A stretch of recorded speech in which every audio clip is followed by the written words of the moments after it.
Le calcul intensif. Le calcul intensif. Le calcul intensif. Il aura fallu plus de 13 ans entre 1990 et 2003 et plus de 3 milliards de dollars investis pour décoder pour la première fois le génome humain.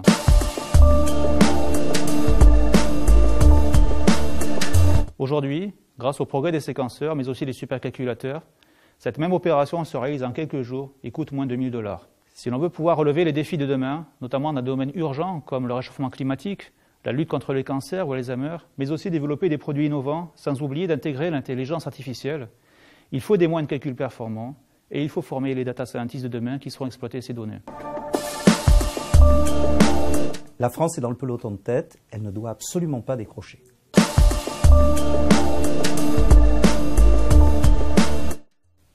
Nous sommes dans une compétition internationale.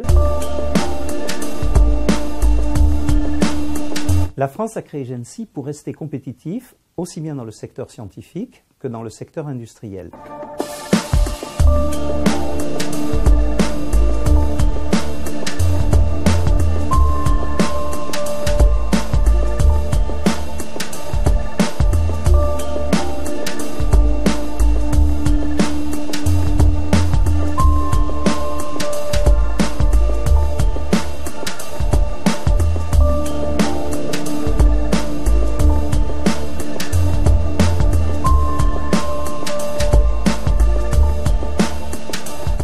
L'émission de GENSI, c'est d'offrir gratuitement du temps de calcul à nos chercheurs, à nos industriels et surtout à nos startups, et ce à un niveau national, mais également à un niveau européen. La deuxième mission de GENSI, c'est également de promouvoir le calcul intensif auprès des étudiants.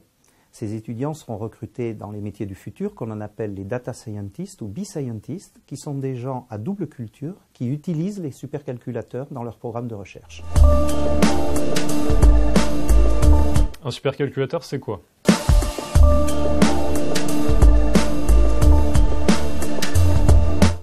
Alors c'est assez simple, l'idée c'est qu'on va relier des milliers de PC entre eux, ils vont tous travailler sur un même problème, et on appelle ça en fait le calcul intensif.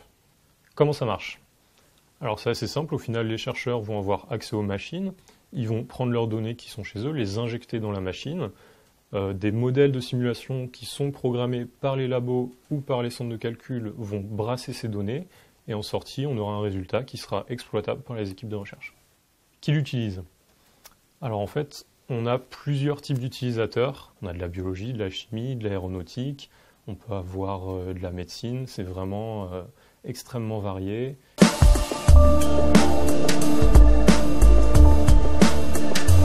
J'ai travaillé sur de la modélisation numérique de tsunami.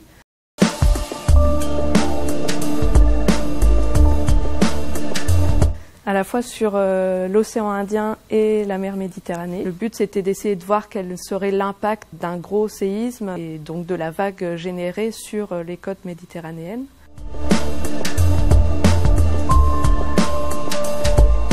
Alors, j'ai travaillé sur un projet qui impliquait plusieurs industriels du secteur aéronautique.